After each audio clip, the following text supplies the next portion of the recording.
Hello students, good morning. This is Saif Ali and welcome to M2S classes. I hope कि आप सब बेहतर होंगे। आज हम पढ़ेंगे क्लास 12th बायो। ठीक है, क्लास 12th का बायो पढ़ते हैं। बायो का ये चैप्टर फर्स्ट है और चैप्टर फर्स्ट है जीवों में जनन। ठीक है, जैसे कि हमने इसका 2 लेक्चर पीछे पढ़ा चुका है और ये है लेक्चर थर्ड। ठीक है, इसको हम कंटिन्यू करते हैं, लेक्चर थर्ड।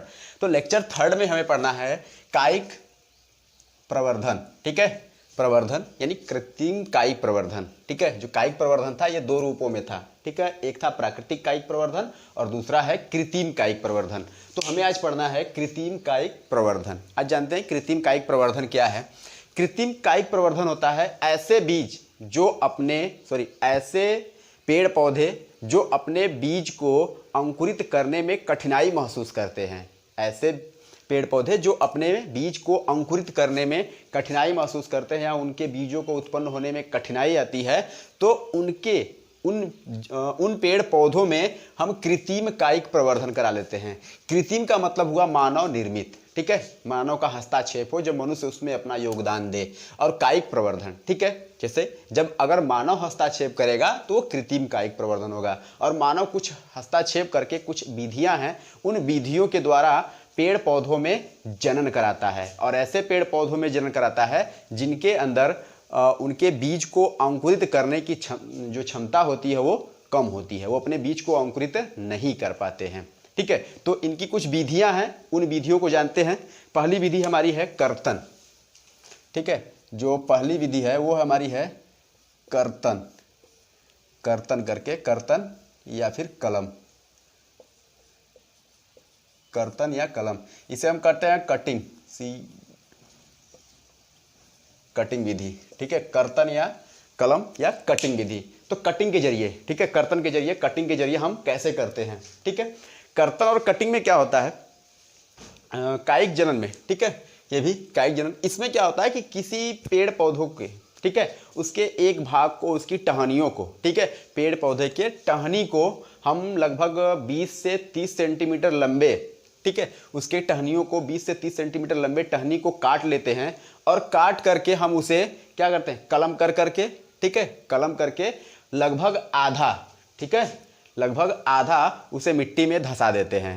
जब मिट्टी में उसको आधा, लगभग आधा उसको मिट्टी में जब धंसा देते हैं तो, और जब धंसाते हैं तो मिट्टी नम होनी चाहिए। ठीक है, लगभग आधा नम मिट्टी में धंसा देते हैं और अनुकूल परिस्थिति पाकर वो जो बीज, जो टहनी होती है, उस टहनी के पर्व से वहाँ से उनकी अपस्थानिक जड़ें निकलने लगती हैं और ऊपर जो कलिकाएं होती हैं वहाँ से एक नए पौधे का विकास हो जाता है। ठीक है, तो आइए समझते हैं इसमें। ठीक है, एक एग्जांपल से, जैसे मान लीजिए कोई भी एक पौधा हुआ, ठीक है, कोई भी एक पेड़ पौधा हुआ, ठीक है, इसकी शाखाएँ हुई, बहुत सारे इसके भाग हुए।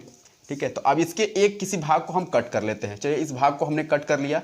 ठीक है, कट करके क्या करेंगे, इसको कलम कर देते हैं। ठीक है, कलम करके इसको लगभग एक आधा, ठीक है, आधे भाग को हम क्या करते हैं, इसको अंदर धंसा देते हैं। ठीक है, लगभग आधे भाग को अंदर धंसाते हैं और इसकी जो पर्व संधि होती है, ठीक है, जहाँ पर इनकी संधि होती है, जहाँ जुड़ाव होता है, जहाँ गांठ जैसा होता है, उन्हीं संधियों से, उसी पर्व से क्या होते हैं कि इनके अंदर अपस्थानिक जड़ें निकलने लगती हैं। ठीक है, इनके अंदर अपस्थानिक जड़ें निकलने लगती हैं।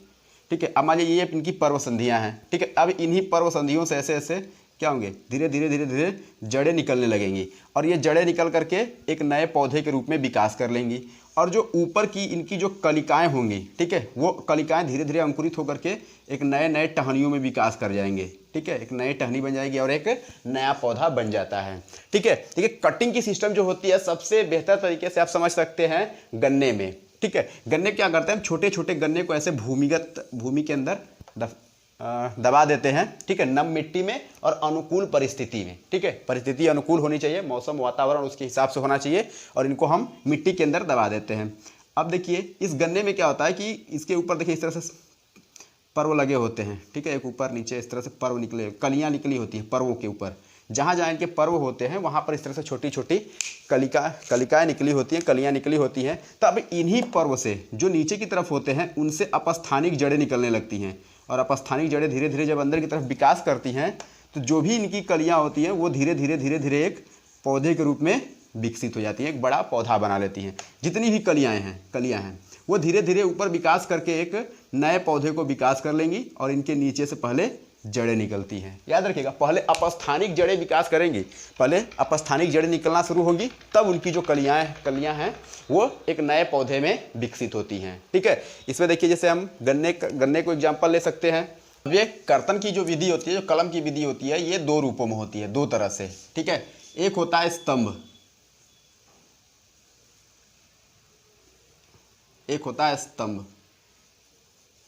स्तंभ जो होता है स्टेम के द्वारा, जो तना होता है उसके द्वारा, और दूसरा होता है मूल, मतलब जड़ों के द्वारा। ठीक है, रूट के द्वारा होता है, जड़ों के द्वारा होता है, दो रूपों में होता है। स्तंभ क्या होता है कि ऐसे पेड़ पौधे जिनके अंदर हम कर्तन की विधि जो होती है, जो कलम करने की विधि होती है, उनके जड़ों के द्वारा न करके उनके तनाओं के द्वारा करें। अगर तना के द्वारा होगा तो हम उसे कहेंगे स्तंभ कर्तन। ठीक है, स्टेम कटिंग। ठीक है, तो इनमें एग्जाम्पल आता है गन्ना। ठीक है, इनमें हमने एग्जाम्पल जैसे बताया, गन्ना होता है, ठीक है, अंगूर होता है, गन्ना होता है, अंगूर होता है, ये गुलाब होता है। इस तरह से उनके स्टेम को काट करके हम लगाते हैं। ठीक है, और दूसरा इसमें है, दूसरा जो है मूल।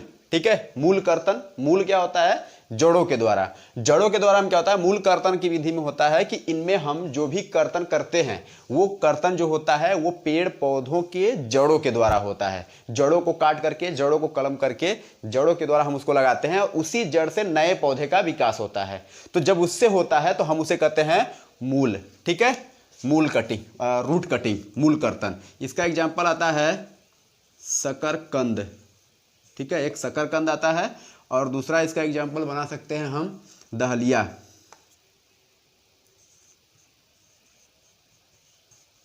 ठीक है, दहलिया, दो इसके एग्जाम्पल हैं, शकरकंद और दहलिया जो है। ठीक है, इसमें गन्ना है, अंगूर है, गुलाब है, ये लगा सकते हैं। रूट वाले में आते हैं शकरकंद और दहलिया। तो कर्तन क्या होता है कि इसमें हम, इस विधि में हम पौधे के किसी भाग को काट करके 20 से 30 सेंटीमीटर लगभग काट लेते हैं और उसे लगभग आधा भूमि में दबा देते हैं और नम मिट्टी में। ठीक है, मिट्टी में जब दबाएंगे उसको तो मिट्टी नम होनी चाहिए, और जब ये अनुकूल परिस्थिति पाते हैं, जब वातावरण इनके सहयोग में होता है, अनुकूल परिस्थिति होती है, तो इनकी जो कलिकाएं होती हैं वो एक नए पौधे में विकास कर जाती हैं, और जो इनकी पर्व होते हैं, जो संधियां होती हैं, वो एक अपस्थानिक जड़ के रूप में विकास कर जाते हैं। ठीक है, ये दो विधियों में होते हैं, दो तरह से होते हैं। एक स्तंभ के द्वारा यानी तनावों के द्वारा, दूसरा होता है मूल मतलब जड़ यानी रूट के द्वारा होता है। ठीक है, तो स्तंभ के द्वारा हो गया गन्ना, हो गया अंगूर, हो गया और गुलाब हो गया, और मूल जो है जड़ के द्वारा हो गया शकरकंद हो गया, दहलिया हो गया। ठीक है, ये एग्जाम्पल है। इसमें हम दूसरा पढ़ते हैं, जो दूसरी विधि है वो होती है, एक देखिए, पहला हो गया कर्तन यानी काट करके, कलम करके, दूसरा होता है दाब। ठीक है, दाब के द्वारा, दाब यानी प्रेशर। ठीक है, दूसरा होता है दाब के द्वारा, हम प्रेशर लगा करके, दाब लगा करके करते हैं। ठीक है, दाब विधि में क्या होता है, दाब विधि को समझिएगा। दाब विधि में हम क्या करते हैं कि दाब विधि में किसी पेड़ पौधों को, ठीक है, चलिए एक बताते हैं, छोटे से हो गया भूमि, और यहाँ से ये पौधा निकला हुआ है।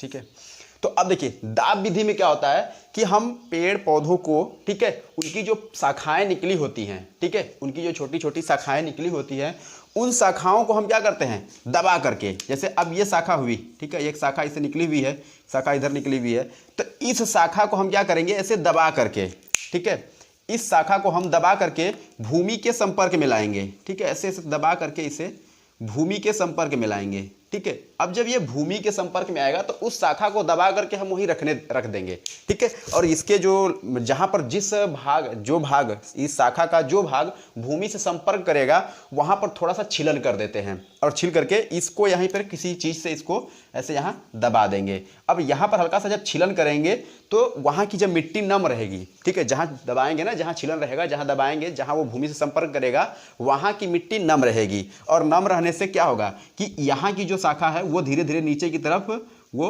मतलब अपस्थानिक जड़ें निकलने लगेंगी, और ऊपर से कलियां निकलने लगेंगी, और यहाँ से एक नए पौधे का विकास हो जाएगा, एक नया पौधा यहाँ से विकसित हो जाएगा। और जब यहाँ से एक नया पौधा विकसित हो जाएगा तो हम इस टहनी को कट करके अलग कर सकते हैं, ठीक है। ये जो टहनी है, इस टहनी को हम कट करके अलग कर सकते हैं और ये हमारा एक नया पौधा बन के तैयार हो गया, ठीक है। तो ये होती है दाब विधि।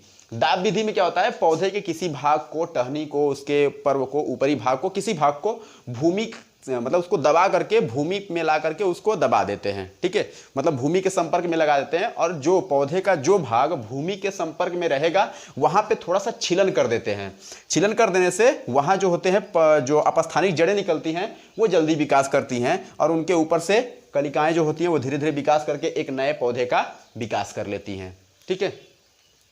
अब दाब के बाद हमारी है गुटी, ठीक है। अगला है गुटी बांधकर, ठीक है।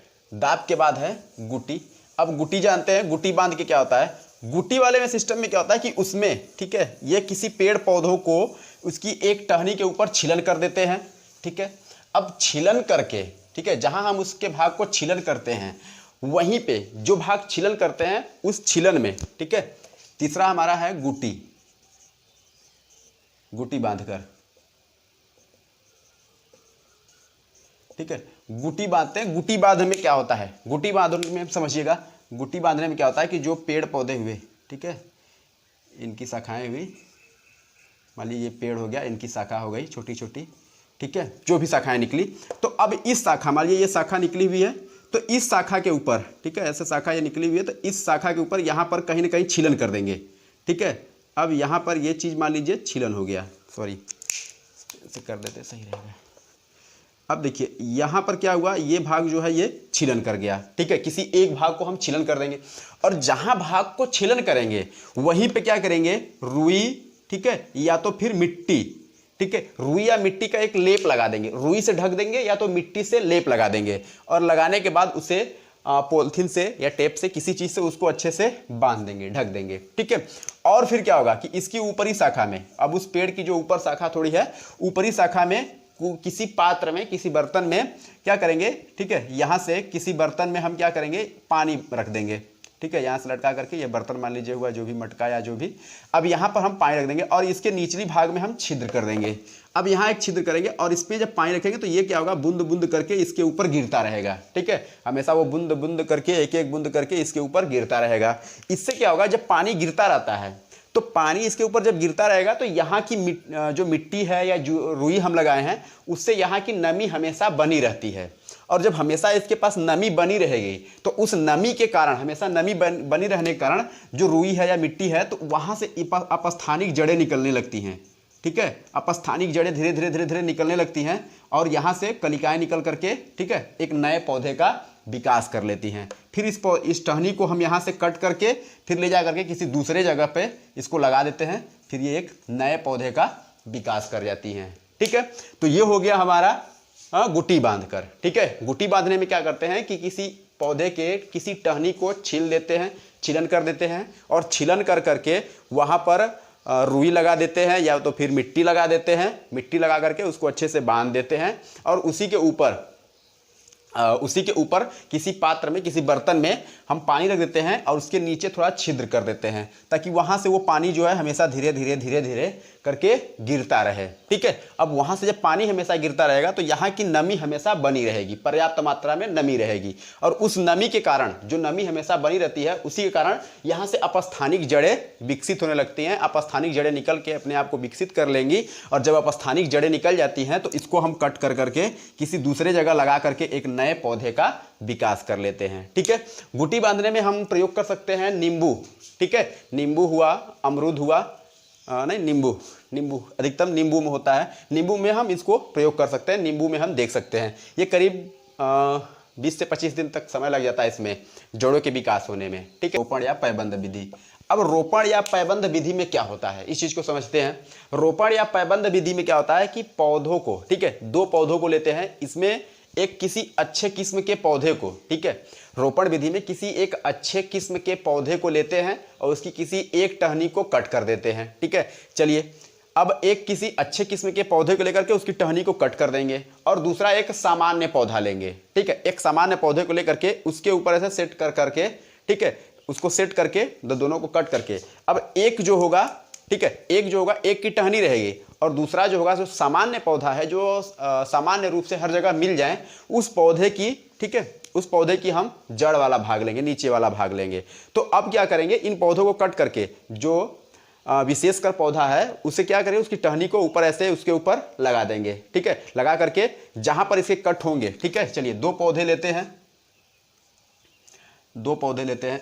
ये हो गया कोई एक विशेष पौधा है मान लीजिए, ठीक है, और ये नीचे जो है, ठीक है, ये नीचे जो है ये सामान्य पौधा है, ठीक है, इसकी जड़ें विकसित है, ये अपने आप को विकसित है। इसको कट कर देंगे दोनों को, ठीक है। ये जो विशेष है और ये सामान्य है, तो विशेष वाले को इसके ऊपर ला करके हम फिट कर देते हैं, इसके ऊपर लगा देते हैं। अब लगाते हैं, अब जहाँ पर ये दोनों आपस में ऐसे फिट हुए, जहाँ पर जुड़ा हुए, उस जुड़ाव वाले भाग पर हम ऐसे मिट्टी लगा देते हैं, ठीक है। मिट्टी का लेप लगा करके उसको पॉलिथीन से ऐसे बॉन्ड कर देते हैं, ठीक है। लेकिन याद रखेंगे, जब हम इसके अंदर जब काटेंगे, काट करके जब एक दूसरे को जोड़ेंगे तो तिरछा काटते हैं, ठीक है। ये भी ऐसे तिरछा कटेगा, ठीक है, और इसको भी हम ऐसे तिरछा काटेंगे। जब तिरछा काटेंगे तो ये वाला जो भाग है हट जाएगा, ये तिरछा हो गया और ये तिरछा हो गया। अब तिरछा काटने से क्या फायदा होता है कि अब ये पौधा इसके ऊपर सटीक आकर के बैठेगा। जब तिरछा लगाते हैं तो सटीक आकर के पौधे के सभी भाग जो हैं वो अच्छे से सटीकता से आकर के यहाँ पर बैठ जाएंगे। अब जब ये यहाँ पर बैठ जाएंगे, ठीक है, जब ये यहाँ पर आकर के इसके ऊपर ऐसे लग जाएंगे, जब अच्छे से हम इसको बैठा लेंगे, तो जो ये कटा वाला भाग था, इस वाले भाग पर, ठीक है, यहाँ पर हम क्या करेंगे, नम मिट्टी का लेप लगा देंगे, ठीक है। नम मिट्टी का लेप लगा करके इसको किसी चीज़ से ऐसे अच्छे से रोल्ड कर देंगे, बांध देंगे ऐसे। फिर बांधने के बाद क्या होता है कि अब ये धीरे धीरे धीरे, ठीक है, अब जहाँ पर ये हमने कट किया था, ठीक है, अब जिस भाग पर हमने ये कट किया था, इस कट वाले भाग पर, ठीक है, जो ये कट वाला भाग था ऐसे, जो ये कट वाला भाग है, इस कट वाले भाग पर क्या होता है कि छोटी छोटी मतलब कोशिकाएं अपने आप को विभाजित करके यहाँ पर कोशिकाएं बनने लगती हैं, ठीक है। यहाँ पर उन कोशिकाओं का नाम है अविभेदित कोशिका, ठीक है। अब यहाँ पर इन दोनों के भागों बीचों में अविभेदित कोशिकाएं उत्पन्न हो जाती हैं। अविभेदित कोशिका जो होती है उनका काम होता है कि दोनों के, जो हमने सामान्य पौधा लिया था और जो एक विशेषकर हमारा पौधा था, अच्छे किस्म का पौधा था, इन दोनों के बीच में विभेदित कोशिकाओं का काम होता है कि जो भी खाद्य पदार्थ या फिर जो भी पोषक तत्व हैं उन दोनों के बीचों में आदान प्रदान करना, ताकि ऊपर वाला पौधा जो हमने टहनी लगाई थी, ये वाले भाग जो हैं वो भी क्या हो, अच्छे से अपने आप को जीवित रख लें, ठीक है। और यहाँ से ये अपने आप को विकास करने लगते हैं। यहाँ से अब इनके अंदर विभेदित कोशिका अब धीरे धीरे धीरे धीरे ये क्या होते हैं, अपने आप को परिपक्व कर लेते हैं, बड़ा कर लेते हैं और धीरे धीरे अपना विकास कर लेते हैं। जहाँ पर, ठीक है, ये जहाँ पर ये अविभेदित कोशिकाएं होती हैं, ठीक है, उन्हें अविभेदित कोशिकाएं बन करके जब ये ऊतक के रूप में एकदम जाल बना लेती हैं तो हम उन्हें कैलस कहते हैं, ठीक है। इन्हें हम कहते हैं कैलस, यस, कैलस कहते हैं। जब ये देखिए कैलस कब कहेंगे, जब विभेदित कोशिका, ठीक है, जब एक जाल बना लेंगी और जाल बना करके जब अधिक मात्रा में हो जाएंगे तो हम उसे ऊतक कहेंगे और उसी ऊतक को क्या कहेंगे, कैलस, CALLUS, कैलस, कैलस कहेंगे, ठीक है। तो ये हो गया हमारा कायिक प्रवर्धन, ठीक है। अब जो हमारा कृत्रिम कायिक प्रवर्धन था वो हमने 4 टॉपिक आपको पढ़ा दिया, ठीक है। आगे पढ़ते हैं कायिक जनन के लाभ, ठीक है। अब जानते हैं कि कायिक जनन से क्या क्या लाभ हैं, ठीक है। पहले नंबर पे है, ठीक है, इस तकनीक का उपयोग कर उत्तम जाति के पौधों का विकास किया जा सकता है, ठीक है। पहला टॉपिक हमारा है कि इस तकनीक का उपयोग करके उत्तम जाति के पौधों का विकास किया जा सकता है। ऐसे पौधे, ठीक है, जो उत्तम किस्म को हो, अच्छे क्वालिटी के हों, उनका विकास किया जा सकता है।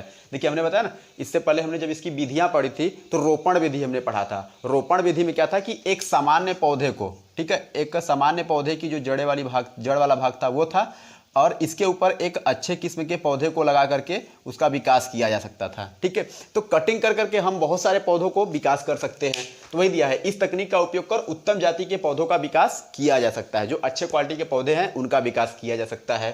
दूसरा है, यह विधि ऐसे पौधों के विकास में अति महत्वपूर्ण है जिनमें बीज का निर्माण आसानी से नहीं होता, ठीक है। देखिए कायिक जनन होता ही इसीलिए है, ठीक है। कायिक जनन इसलिए होता है कि जो पौधे, ठीक है, जो पौधे अपने बीज का निर्माण आसानी से नहीं कर पाते या जिनके बीज के निर्माण में बहुत कठिनाई होती है, तो उनके अंदर हम कायिक जनन कराते हैं। तो कायिक जनन इसलिए भी महत्वपूर्ण है, ठीक है, कि ऐसे देखिए ये पौधे जिनके विकास में अति महत्वपूर्ण है जिनमें, ठीक है, ऐसे पौधों को विकास में बहुत महत्वपूर्ण है, किसमें, जिनमें जो बीज का निर्माण आसानी से नहीं होता, ठीक है, जिनके बीज का जो निर्माण है वो आसानी से नहीं होता, ठीक है, आसानी से उनके बीज का जब निर्माण नहीं होता तो उनके अंदर हम कायिक जनन करा लेते हैं, ठीक है। तीसरा है, इन पौधों में वृद्धि तीव्र गति से होती है, एक विशेष पॉइंट है, याद रखिएगा, इस पौधों में, ठीक है, जो कायिक जनन के पौधे होते हैं, जिसमें हम कायिक जनन कराते हैं, तो कायिक जनन वाले जो पौधे होते हैं उनमें जो वृद्धि होती है बहुत तीव्र गति से होती है, बहुत तेजी से वो वृद्धि करते हैं, ठीक है। चौथा है, इस विधि द्वारा प्राप्त पौधे आनुवांशिक और आकारकी रूप से जनन के समान पाए जाते हैं। अगर हम किसी भी पौधे में कायिक जनन करा लें, और कायिक जनन किसी भी रूप में, ठीक है, 4 विधियां हमने बताया कायिक जनन की, चारों में से कोई भी अगर विधि करा लेते हैं कायिक जनन की, तो उनमें जो भी संतान उत्पन्नी होगी, मतलब जो नए पौधे बनेंगे वो अपने जनक के समान होंगे, ठीक है, और समान होंगे दोनों रूपों से, ठीक है, आनुवांशिक रूप से भी और आकारकीय रूप से। आनुवांशिक रूप और आकारकीय रूप, उनका जो आकार है, ठीक है, उनमें वो, और आनुवांशिक रूप, दोनों रूप से वो क्या होंगे, अपने जनक के समान होंगे, ठीक है। तो ये रहा कायिक जनन के लाभ। अब हम अगला टॉपिक पढ़ेंगे, कायिक जनन की हानि। आगे टॉपिक है हमारा कायिक जनन से हानियां, ठीक है, कि हमारे कायिक जनन से क्या क्या हानियां हैं, ठीक है, क्या क्या हानि है कायिक जनन की, वो जानते हैं। चलिए, पहले नंबर पे दिया है, कायिक अंग आसानी से नष्ट हो जाते हैं, ठीक है। इस टॉपिक को समझिएगा कि जो कायिक अंग है, यानी जो जनक पौधा था, उस जनक पौधे के जो भी टहनी या किसी भाग को हमने लिया था वो कायिक भाग हुआ, और वो कायिक भाग जो होता है, जब हम उससे किसी नए जीव को उत्पन्न कराते हैं, जब उसको रोपण कराते हैं या दाब विधि द्वारा या कर्तन विधि द्वारा, कैसे भी, जब हम उसको मिट्टी में रखते हैं, धंसाते हैं, उससे नए पौधे का विकास कराते हैं, तो जो कायिक भाग होता है वो नष्ट हो जाता है, ठीक है। जैसे हमने जैसे गन्ने को लगाया था, ठीक है, गन्ने की खेती की, तो ये क्या था, ऐसे कट कट कर करके छोटे छोटे गन्ने को हमने लगाया था, ठीक है। अब ये मिट्टी के अंदर धंस गए, मिट्टी के अंदर हमने इसको दबा दिया, तो अब ये कायिक भाग हुआ, ठीक है, ये जो भाग है ये इसके कायिक भाग हैं। और कायिक भाग, अब यहाँ से तो एक नए पौधे का विकास हो गया, नया पौधा विकसित हो गया, लेकिन ये जो कायिक भाग है, ठीक है, ये जो भाग हैं, ये कायिक भाग धीरे धीरे धीरे क्या होता है, इसमें नष्ट हो जाते हैं। और जब कायिक भाग नष्ट हो जाता है तो सूक्ष्म जीवों द्वारा, जब वो कायिक भाग नष्ट होता है, जब सड़ने गलने लगता है, तो उनके अंदर जो सूक्ष्म जीव होते हैं, जब उसके ऊपर सूक्ष्म जीव आ जाते हैं, तो सूक्ष्म जीव उनके ऊपर उत्पन्न होकर उनके अंदर रोग उत्पन्न कर देते हैं। जब वो भाग नष्ट होने लगते हैं, खराब होने लगते हैं, तो उनके ऊपर सूक्ष्म जीव आकर के जो सूक्ष्म जीव से जो रोग होते हैं वो रोग उत्पन्न करने लगते हैं, और उन रोगों के प्रति जो ये कायिक भाग है वो अत्यधिक संवेदनशील हो जाता है। यानी ऐसे स्थिति में जो कायिक भाग है वो सूक्ष्म जीवों द्वारा जो रोग उत्पन्न होते हैं उनको आसानी से हो सकता है, और ये जो पौधा है उस पूरे पौधे में इस तरह के रोग आ सकते हैं, ठीक है।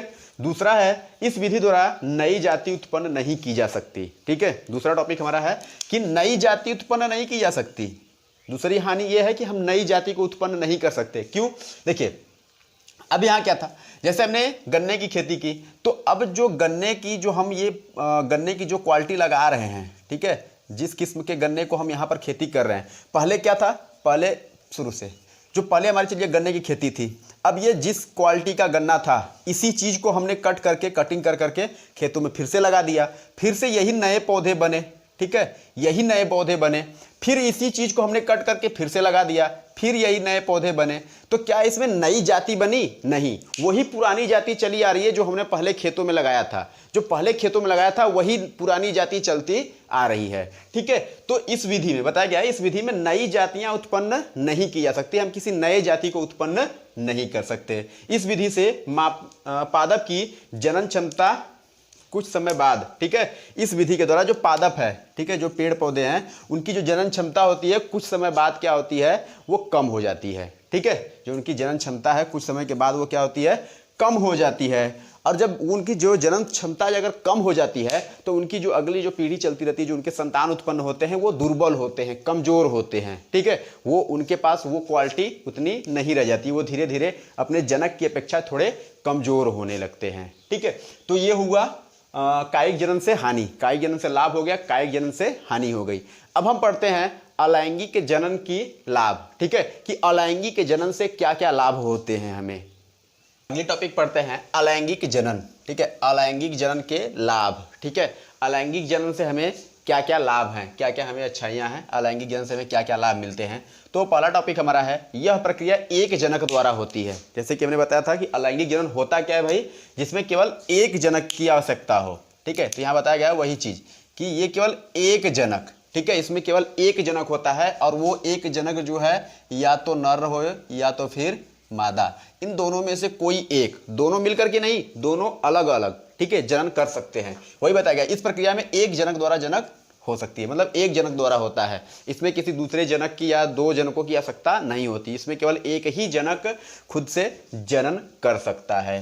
दूसरा है, इसमें गुणन तीव्र दर से होता है, क्योंकि इनमें युग्मक निर्माण और निषेचन नहीं होता। इनमें जो गुणन होता है, यानी जो कोशिकाओं का विभाजन करके जो इनकी वृद्धि होती है, ठीक है, तो जो गुणन की प्रक्रिया होती है वो बहुत तेजी से होती है, ठीक है, बहुत तीव्र दर से, बहुत तेजी से होती है, याद रखिएगा, बहुत तेजी से होती है। और क्यों होती है, क्योंकि इनमें युग्मक नहीं बनते, पहला कारण, ठीक है, इनमें जो युग्मक का निर्माण होता है, जो युग्मक बनते हैं वो युग्मक नहीं बनते। और दूसरा, न तो युग्मक बनते हैं, जब युग्मक नहीं बनेंगे तो निषेचन नहीं होगा, ठीक है, ना तो युग्मक और ना ही निषेचन, ना तो युग्मक की प्रक्रिया होगी और ना ही निषेचन की प्रक्रिया होगी। इस वजह से इनके अंदर जो गुणन होता है, जो कोशिका का विभाजन करके जो वृद्धि करना होता है, वो बहुत तेजी से होता है।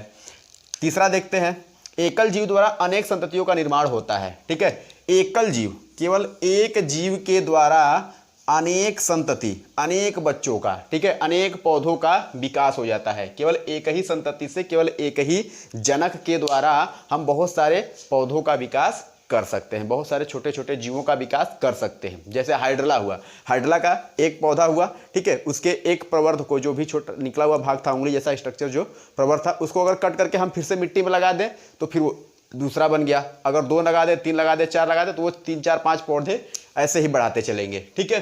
तो एकल जीव के द्वारा अनेक संतति, केवल एक हाइड्रला था, वही हाइड्रला बहुत सारे जीवों को उत्पन्न कर दिया, ठीक है, निर्माण होता है। संतान आकार, चौथा पॉइंट है, संतान आकारकी व आनुवांशिक रूप से, याद रखिए, जो भी संतान उत्पन्न होंगी, जो भी संतति उत्पन्न होगी, वो आकारकीय और आनुवांशिक रूप से, आकारकी मतलब अपने शरीर से, और फिर आनुवांशिक रूप से, नए गुणसूत्रों के आधार पे आनुवांशिक रूप से जनक के समान होंगी। जैसा जनक होगा वैसा ही पूरा इनकी आकारकी और आनुवांशिक समान अपने होंगे, जो संतति बनेंगे, ठीक है, दोनों रूप से, आनुवांशिक रूप से और आकारकीय रूप से, दोनों रूप से अपने जनक के समान होंगे। तो ये हो गए हमारे अलैंगिक जनन के लाभ। फिर पढ़ते हैं अलैंगिक जनन से हानियाँ, ठीक है, कि अलैंगिक जनन से क्या क्या हानि है। अलैंगिक जनन से हमने लाभ पढ़ लिया, अब पढ़ते हैं अलैंगिक जनन से हानियाँ, कि अलैंगिक जनन से हमें क्या हानि है, ठीक है। पहला टॉपिक देखते हैं, तीव्र दर से गुणन के कारण, ठीक है, हमने पढ़ा अलैंगिक जनन में बहुत तीव्र गति से गुणन होता है। तीव्र गति से गुणन इसलिए होता है, वो अपनी संख्या में बहुत तेजी से वृद्धि करते हैं, उनमें विभाजन तीव्र गति से इसलिए होता है क्योंकि उनके अंदर युग्मक का निर्माण नहीं होता और ना ही निषेचन की प्रक्रिया होती है। इस वजह से वो जीव जो होते हैं तीव्र गति से गुणन करते हैं। तो भैया तीव्र गति से गुणन के कारण जीव की संख्या में तेजी से विकास होता है, ठीक है, वो बहुत जल्दी जल्दी विकास करते चलते हैं, बहुत जल्दी जल्दी विकास करते चलते हैं, और उसी गति से विकास करने के कारण, तेज गति से विकास करने के कारण इनकी संख्या में बहुत, जो भी इनकी संख्या होती है वो बहुत अधिक हो जाती है, ठीक है। तो ये भी हमारे लिए हानिकारक हानि है कि वो जीव जो होते हैं बहुत अधिक मात्रा में हो जाते हैं, ठीक है।